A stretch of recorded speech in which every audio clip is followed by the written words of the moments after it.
Hello and good morning to all. In today's video, we proceed further with section 2A of Indian Contract Act, which is all about proposal. इससे पहले की video में हमने जो introductory part किया था contract act का, हमने उसमें खाली इंट्रोडक्शन पढ़ी थी। कॉन्ट्रैक्ट एक्ट होता क्या है, वैलिड कॉन्ट्रैक्ट क्या होते हैं, वॉइडेबल कॉन्ट्रैक्ट क्या होते हैं, कब एक एग्रीमेंट, कब कॉन्ट्रैक्ट बनता है, ये सब हमने एक इन्फॉर्मेशन की थी, जनरल इन्फॉर्मेशन की थी regarding contract act. Apart from all this, from today we proceed with section 2A of Indian Contract Act 1872, which is your about proposal. The term proposal is used in our Indian Contract Act 1872. Indian Contract Act 1872 में जो term use है वो proposal use कर रखी है, offer word कहीं पे use ही नहीं कर रखा। ठीक है, अब क्या होता है, जैसे हमने कॉन्ट्रैक्ट पढ़ा कि इंट्रोडक्शन ली थी इससे पहले वीडियो में, वहाँ पे हमने पढ़ा था कि कोई भी इनिशियल स्टेज होती है, जो भी कॉन्ट्रैक्ट की, कोई भी कॉन्ट्रैक्ट स्टार्ट कैसे होता है, उसकी इनिशियल स्टेज क्या होती है, वो होती है जब भी कोई बंदा एक ऑफर करता है, अपनी विलिंगनेस बताता है कि ये काम वो करना चाहता है या नहीं करना चाहता, और उसका मोटिव क्या होता है ऑफर के पीछे, दूसरी पार्टी की कंसेंट लेना उसके ऊपर। ठीक है, ये होता है हमारा इनिशियल स्टेज ऑफ कॉन्ट्रैक्ट। कोई भी कॉन्ट्रैक्ट स्टार्ट कैसे होता है, in our first video we did it that जब भी हम कोई ऑफर करते हैं उसके ऊपर एक्सेप्टेंस आती है तो वो प्रॉमिस क्रिएट करती है, और जब वो प्रॉमिस में कुछ कंसिडरेशन आता है तो वो एग्रीमेंट बन जाता है, और वो एग्रीमेंट जब एनफोर्सेबल बाय लॉ है तब जाके वो कॉन्ट्रैक्ट बनता है। ठीक है, ये हमने पढ़ा था पूरा हमारे इंट्रोडक्टरी पार्ट जो था इंडियन कॉन्ट्रैक्ट एक्ट का। अब मतलब कॉन्ट्रैक्ट बनाने के लिए सबसे पहले क्या है, सबसे इंपॉर्टेंट क्या चीज है, ऑफर। मेरे को अपनी गाड़ी बेचनी है तो सबसे पहले मैं क्या करूंगा, एक ऑफर करूंगा लोगों को कि मैं अपनी गाड़ी बेचना चाहता हूँ। अगर मैं ऑफर ही नहीं करूंगा तो कॉन्ट्रैक्ट बनेगा कैसे, क्योंकि अगर मैं ऑफर नहीं करूंगा तो उस पर एक्सेप्टेंस नहीं आएगी तो कभी को प्रॉमिस नहीं होगा तो कंसिडरेशन नहीं तो एग्रीमेंट नहीं, और एग्रीमेंट नहीं तो कॉन्ट्रैक्ट अपने आप नहीं। तो सबसे इनिशियल स्टेज क्या हुई, ऑफर। कोई बंदा अपनी विलिंगनेस एक्सप्रेस करता है तो वो चीज होती है ऑफर। ठीक है, तो जो टर्म ऑफर है वो इंडियन कॉन्ट्रैक्ट एक्ट 1872 में कहीं पे डिफाइन ही नहीं, कहीं पे यूज ही नहीं कर रखा। जो वर्ड यूज किया है वो है प्रपोजल। ठीक है, सेक्शन 2A कहता क्या है, when any person signifies his willingness to another person to do or not to do something with the motive to obtain the consent of that person, that is known to be a proposal. Define का है section 2 clause ए में। Section 2 clause ए में define है कि जब कोई बंदा अपनी विलिंगनेस एक्सप्रेस करता है कि मैं ये चीज करना चाहता हूं या नहीं करना चाहता, और मेन मोटिव क्या होता है इसके पीछे, दूसरी पार्टी की कंसेंट लेना, तो वो चीज होती है हमारी ऑफर। Section 2A। अब डेफिनेशन क्या कहती है सेक्शन 2A की, section 2A of Indian contract act, when one person signifies to another his willingness to do or to abstain from doing anything with the view to obtaining the assent of that other to such act or abstinence, he is said to make a proposal. When one person signifies to another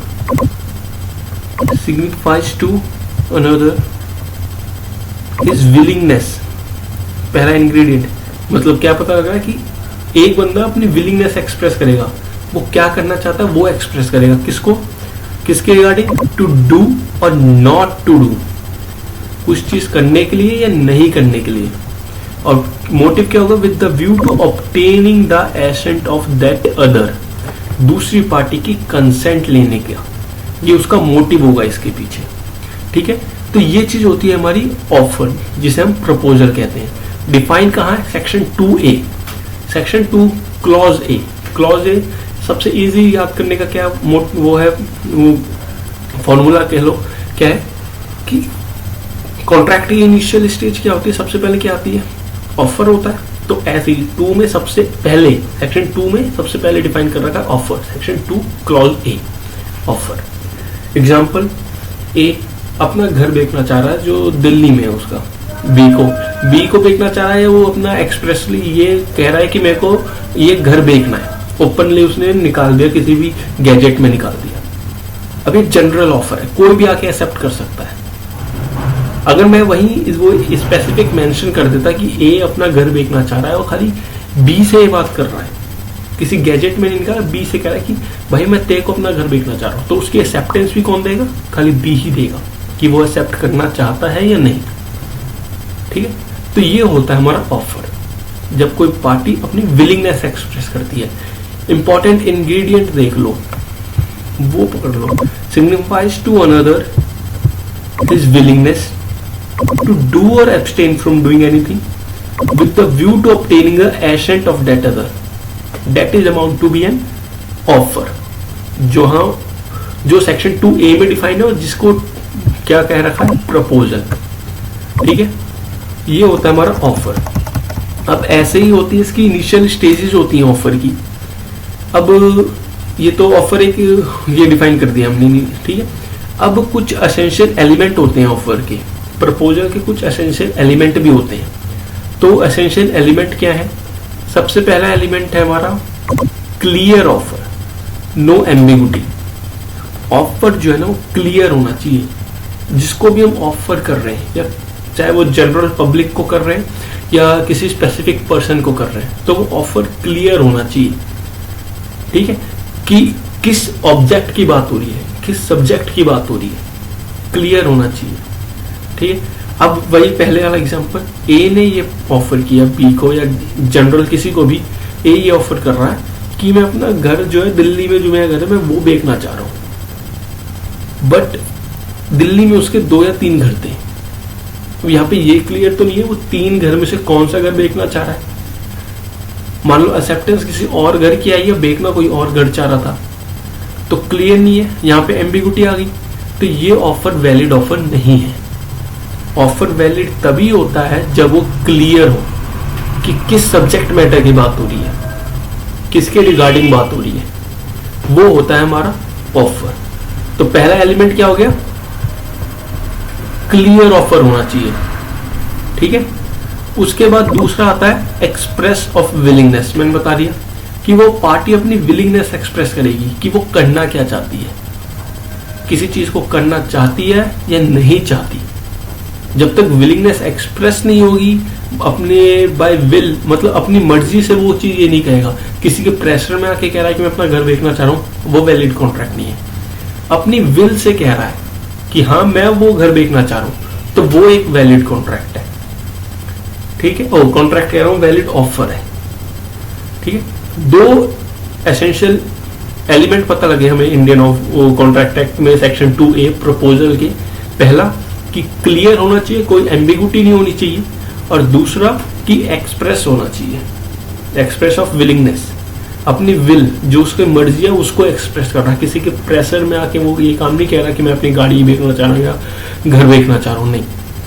कोई जोर जबरदस्ती मतलब बंदूक रखवा के ये काम नहीं करवा रहा, वो अपनी मर्जी से करना चाह रहा है, तो वो वैलिड होगा, अदरवाइज वो वैलिड नहीं होगा। ठीक है, अब इसके बाद तीसरा एलिमेंट है हमारा एक्सप्रेस और इम्प्लाइड ऑफर। एक एक्सप्रेस ऑफर होता है जो बाय वर्ड हम बोल के या लिख के एक्सप्रेस कर देते दूसरी पार्टी को। एक होता है इम्प्लाइड ऑफर जो बाय कंडक्ट होता है। एक्सप्रेस ऑफर हो गया ये मैंने बोल के या बाय ईमेल या किसी भी इलेक्ट्रॉनिक फॉर्म में मैंने जिसको अभी ऑफर करना था उसको ये ऑफर कम्युनिकेट कर दिया कि मैं अपनी गाड़ी बेचना चाह रहा हूँ, घर बेचना चाह रहा हूँ, कोई भी वो है सब्जेक्ट मैटर है, वो मैंने एक्सप्रेस कर दिया। ये तो हो गया एक्सप्रेस ऑफर बाय वर्ड और by written down the words, लिख के या बोल के एक्सप्रेस कर देना। बट जो आता है ये इम्प्लाइड ऑफर है। इम्प्लाइड ऑफर डिपेंड करता है conduct of the parties. 2 partners थे, 2 पार्टनर्स ने ये डिसाइड किया कि हम पार्टनरशिप में तो आ रहे हैं, ठीक है, लेकिन इन फ्यूचर अगर कोई भी डिस्प्यूट राइज होता है हमारे बीच में, कोई भी डिस्प्यूट आता है हमारे बीच में, तो हम उसे सॉल्व जो करेंगे वो कोर्ट में ना जाके किसी भी आर्बिट्रेशन के थ्रू सॉल्व कर देंगे, मीडिएशन में जाके सॉल्व आउट कर लेंगे। ठीक है, ये दोनों पार्टी ने एक डॉक्यूमेंट बनाया, उस पर साइन कर लिए। लेकिन साइन करने के 2 दिन बाद एक पार्टी कहती है कि नहीं, अगर कोई भी डिस्प्यूट हुआ तो हम कोर्ट में ही जाएंगे। और दूसरी पार्टी का कंडक्ट क्या था, उसने कोई अपोज नहीं किया, उसके अगेंस्ट ऑब्जेक्शन नहीं की, उसने सुना और चला गया वहां से। डेट मीन्स अगर वो उसके लिए रेडी नहीं होता तो वो मना करता, लेकिन उसका कंडक्ट ऐसा था, वो सुन के उस चीज को चला गया वहां से, उसने कोई ऑब्जेक्शन नहीं लिया। डेट मीन्स अब इन फ्यूचर अगर कोई भी डिस्प्यूट होता है इनके बीच में, तो as per contract, as per implied offer, वो डिस्प्यूट कोर्ट में सॉल्व होगा। तो ये समझ आया कि जो कॉन्ट्रैक्ट होता है, जो उसमें ऑफर होता है, वो ऑफर एक्सप्रेस ऑफर भी हो सकता है और इम्प्लाइड ऑफर भी हो सकता है। एक्सप्रेस ऑफर क्या होता है, जब कोई पार्टी एक्सप्रेस करती है बोल के या लिख के। इम्प्लाइड ऑफर क्या होता है, जब कोई पार्टी बाय कंडक्ट कोई चीज बताती है, ठीक, तो वो होता है हमारा इम्प्लाइड ऑफर। ऑफर अभी तक हमने क्या पढ़ा, when one person signifies to another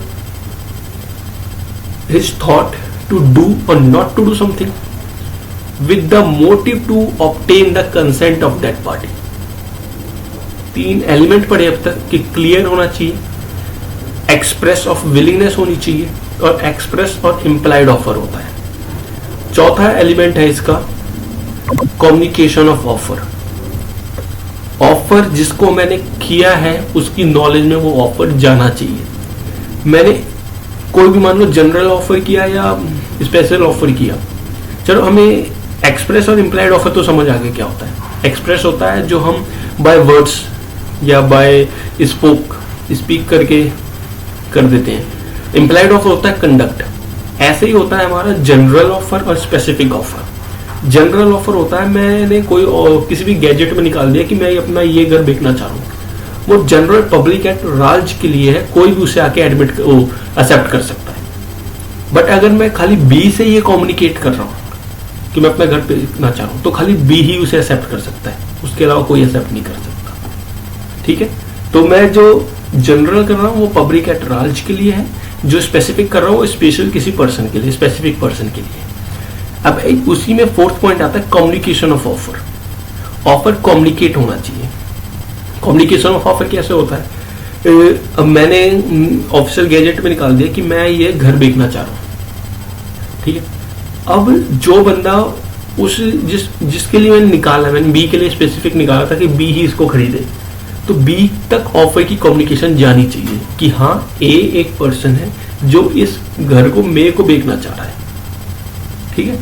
तो ये होता है कम्युनिकेशन ऑफ ऑफर। जिसके लिए हमने ऑफर किया है हम उसे कम्युनिकेट करें, उसको बताएं, उसको नॉलेज होनी चाहिए। 2 पार्टी होती हैं ऑफर में, एक ऑफरर होता है, एक ऑफरी होता है। ऑफरर और ऑफरी। ऑफरर कौन होता है, जो ऑफर करता है। मैं अपनी विलिंगनेस बता रहा हूं, मैं अपनी गाड़ी बेचना चाह रहा हूं, तो मैं ऑफर कर रहा हूं, तो इस पॉइंट पे मैं एक ऑफरर हो गया। ऑफरी कौन हो गया, जिसके लिए ऑफर है। नो मैटर जनरल ऑफर है, स्पेसिफिक ऑफर है, उससे कोई मतलब नहीं, जिसके लिए भी मैंने ऑफर किया है, ठीक है, तो वो हो गया ऑफरी। ठीक है, तो कम्युनिकेशन ऑफ ऑफर, ये ऑफरर की ड्यूटी है। मेरी ड्यूटी है कि मैं ऑफरी को ऑफर के बारे में कम्युनिकेट करूं, उसकी नॉलेज में बात डालूं कि ये चीज है, ये घर है और जिसे मैं बेचना चाह रहा हूं। ठीक है, तो ये हो गया कम्युनिकेशन ऑफ ऑफर। ठीक, अगर किसी ऑफरी ने विदाउट नॉलेज ऑफ ऑफर, उसे ऑफर की नॉलेज नहीं थी, इन बोनाफाइड कंडीशन, इन बोनाफाइडली उसने वो चीज, वो एक्ट कमिट कर दिया, वो चीज कमिट कर दी, उसे ऑफर की नॉलेज नहीं थी, बोनाफाइडली गुड मोटिव से, गुड फेथ में उसने वो एक्ट कमिट कर दिया, तो क्या वो मेरे से कंपनसेट ले सकता है उसके लिए। ठीक है, तो यही है कम्युनिकेशन ऑफ ऑफर। उसको ऑफर कम्युनिकेट तो नहीं था, उसने गुड फेथ में वो चीज की है। तो यही एक केस था हमारा लालमन शुक्ला वर्सेस गौरी दत्ता। लालमन शुक्ला वर्सेस गौरी दत्ता, ये केस क्या हुआ था कि जो प्रिंसिपल था, जो ऑनर था, उसका नेप्यू खो गया था, कुछ हो गया था उसको, मतलब खो ही गया था, 2-4 दिन से घर नहीं आया था, कुछ था। तो उसने अपने सर्वेंट को बोला कि जाके तू उसको ढूंढ के ला कि वो कहाँ गया। सर्वेंट उसे ढूंढने चला गया। वो सर्वेंट जब उसे ढूंढने चला गया, उसके पीछे से लालमन शुक्ला ने ऑफर किया, न्यूज़पेपर मतलब ऑफिशियल गैजेट में निकाला कि मेरा नेफ्यू, उसकी पूरी इंट्रोडक्शन दी कि ये है, इतने साल का लड़का है, ये है, वो खो गया है, जो भी उसे ढूंढ के लाएगा मैं उसको 1 लाख रुपए, कुछ भी अमाउंट फिक्स कर दिया, वो एज अ कंसिडरेशन दूंगा, एज अ प्राइज दूंगा। ठीक है। अब जो सर्वेंट पीछे से वो गया था उसे ढूंढने, उसको वो मिल गया, वो उसे ढूंढ के ले आया और उसने लाके मालिक को दे दिया। मालिक को दे दिया। उसके बाद उसे पता लगा कि मालिक ने तो ऐसा ऐसा ऑफर किया था कि जो ढूंढ के लाएगा उसको 1 लाख रुपए देगा। तो उसके लिए उसने मालिक से पैसे मांगे, मालिक ने मना कर दिया, तो सर्वेंट ने कोर्ट में केस डाल दिया। तो कोर्ट ने ये हेल्ड किया कि जो सर्वेंट है उसने बोनाफाइड इंटेंशन से ये एक्ट कमिट किया है, सर्वेंट ने बोनाफाइड इंटेंशन से ये एक्ट कमिट किया है। उसके पास कोई ऑफर की कम्युनिकेशन नहीं हुई थी, उसको ऑफर की नॉलेज ही नहीं थी कि ऐसा कोई ऑफर भी है, तो वो उसके लिए कंपनसेट नहीं कर सकता। तो मेन पॉइंट क्या हो गया कि ऑफरर की ड्यूटी है ऑफरी को ऑफर के बारे में कम्युनिकेट करे, उसके बारे में बताए, और ऑफरी उसके लिए तभी कंपनसेट कर सकता है जब उस चीज की उसको नॉलेज है। वहां पे सर्वेंट को उसको उस चीज की नॉलेज नहीं थी, उसने बोनाफाइडली वो एक्ट कमिट किया था, तो वो उस चीज के लिए कंपनसेट नहीं कर सकता। 4 इंग्रेडिएंट पढ़ लिए। क्लियर होना चाहिए ऑफर, कोई एम्बिगुइटी नहीं होनी चाहिए, एक्सप्रेस ऑफ विलिंगनेस, एक्सप्रेस और इम्प्लाइड कम्युनिकेशन ऑफ ऑफर। उसके बाद आता है हमारा general and specific offer. General and specific offer मैंने बताया था कि जनरल ऑफर होता है पब्लिक एट लार्ज, कोई भी उसे एक्सेप्ट कर सकता है। स्पेसिफिक या स्पेशल ऑफर किसी स्पेशल पर्सन के लिए होता है कि नहीं मैं बी को ये गाड़ी बेचना चाह रहा हूं। ठीक है, तो वही है जनरल ऑफर क्या हो गया, स्पेशल ऑफर क्या हो गया। इसमें केस था Carlill versus carbolic smoke ball company. इसमें क्या हुआ था, जो स्मोक बॉल कंपनी है उसने ऑफिशियल गैजेट में एडवर्टाइजमेंट निकाली कि हमारी एक स्मोक बॉल थी एक, उसको कोई भी अगर परचेज करता है और उसको कंज्यूम करता है, मतलब उस मेडिसिन को खाता है, तो उसके बाद उसको कोई भी डिसीज नहीं होगी किसी भी प्रकार की। अगर होती है तो कंपनी उसके अकाउंट में पैसे देगी।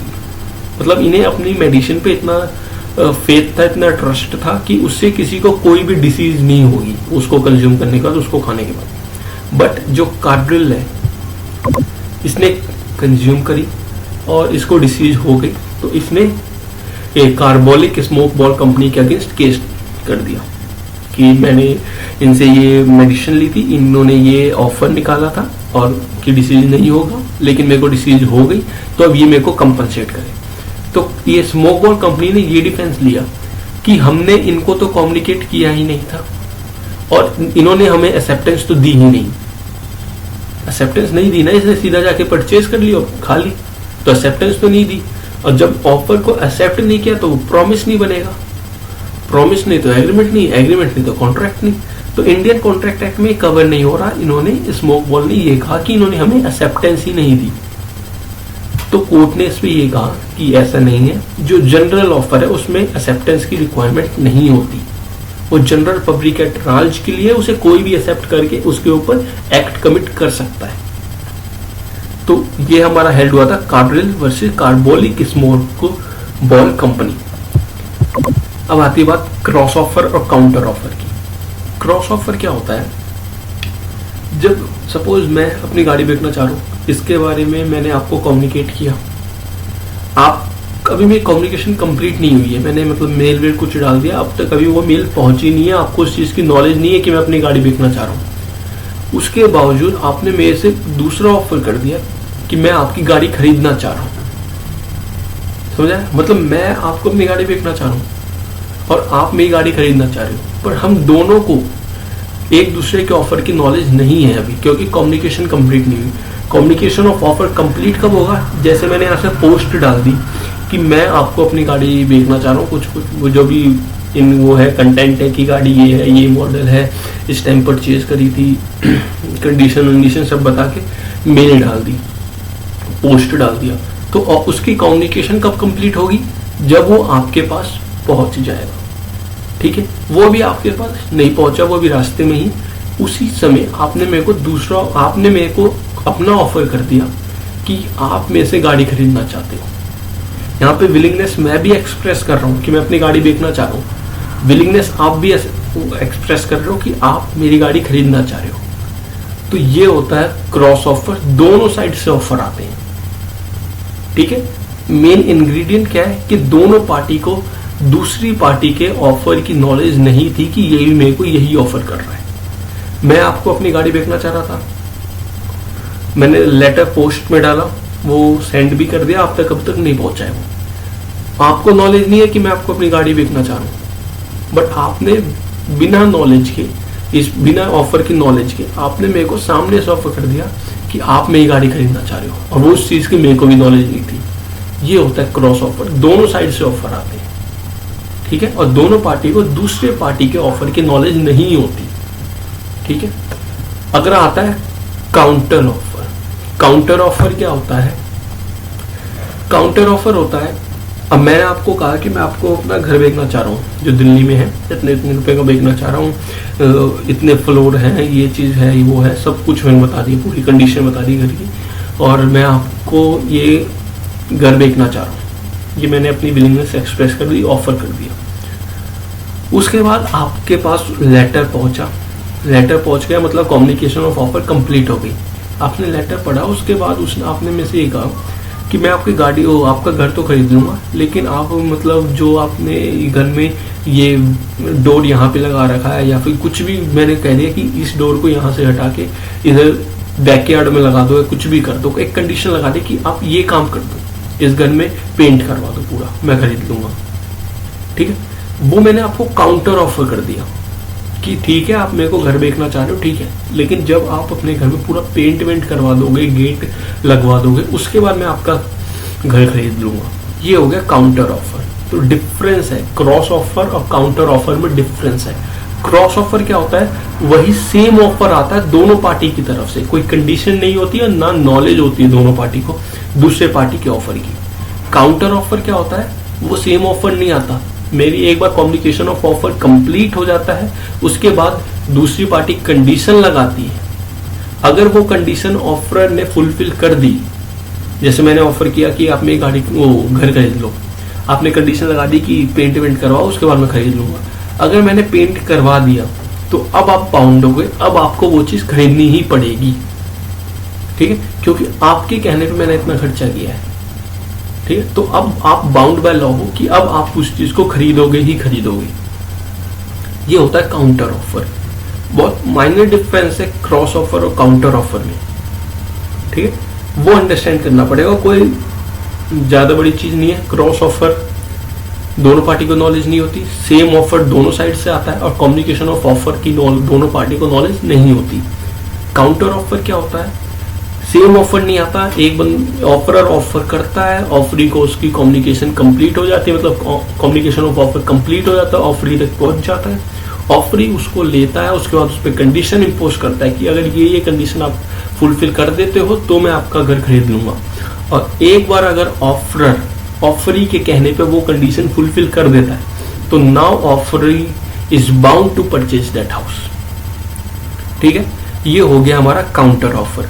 अभी तक हमने क्या पढ़ा इंडियन कॉन्ट्रैक्ट एक्ट 1872 में कि जो ऑफर है वो डिफाइन का सेक्शन 2A में। ऑफर वर्ड कहीं पे नहीं मेंशन, जो वर्ड यूज हुआ है वो है प्रपोजल। सेक्शन 2A क्या कहता है? Express his willingness to do or not to do something with the motive to obtain the assent of another party. दूसरी पार्टी की कंसेंट लेना मेन मोटिव होता है। इसमें बाकी एलिमेंट क्या है? Cross offer, counter offer, clear offer, general और specific offer, communication of offer और एक्सप्रेस और इम्प्लाइड ऑफर। केस लॉ पढ़ा था हमने कम्युनिकेशन ऑफ ऑफर में, लालमन शुक्ला वर्सेस गौनी दत्ता, जिसमें सर्वेंट को नॉलेज ही नहीं थी कि प्रिंसिपल ने ये चीज वो कर रखी है, मास्टर ने ये चीज ऑफर कर रखी है कि जो भी उसके नेपियो को ढूंढ के लाएगा वो उसको 10 लाख रुपए जो भी अमाउंट है वो देगा। तो अगर कम्युनिकेशन ऑफ ऑफर कंप्लीट नहीं हुआ तो कॉन्ट्रैक्ट नहीं है वो, आप उसे एनफोर्स नहीं करवा सकते। ऐसे ही हमने पढ़ा था जनरल और स्पेशल ऑफर में Carlill versus carbolic smoke ball company कि आप में ये स्मोक बॉल नाम की मेडिसिन है, उसको इनहेल करो, अगर आपको उसके बाद कोई डिसीज होती है तो उसकी कंपनसेट कंपनी देगी और आपको इतना अमाउंट आपके अकाउंट में ट्रांसफर किया जाएगा। कार्डिल ने वो मेडिसिन ली, उसको डिसीज हो गई, उसने कोर्ट में केस डाला, कोर्ट में स्मोक बॉल ने डिफेंस लिया कि इसने मेरे को एक्सेप्टेंस तो दी ही नहीं, तो कोर्ट ने हेल्ड किया जनरल ऑफर में एक्सेप्टेंस की रिक्वायरमेंट नहीं है, वो जनरल पब्लिक एट लार्ज कोई भी उसे एक्सेप्ट कर सकता है। उसके अलावा अगर आपने ऑफर करते टाइम, जनरल ऑफर ही है, ऑफर करते टाइम आपने कंडीशन लगा दी कि जो बंदा भी इसे एक्सेप्ट करेगा वो मेरे को एक्सेप्टेंस भेजेगा, तो वो उस टाइम एक्सेप्टेंस नेसेसरी है, उस टाइम एक्सेप्टेंस देनी पड़ेगी।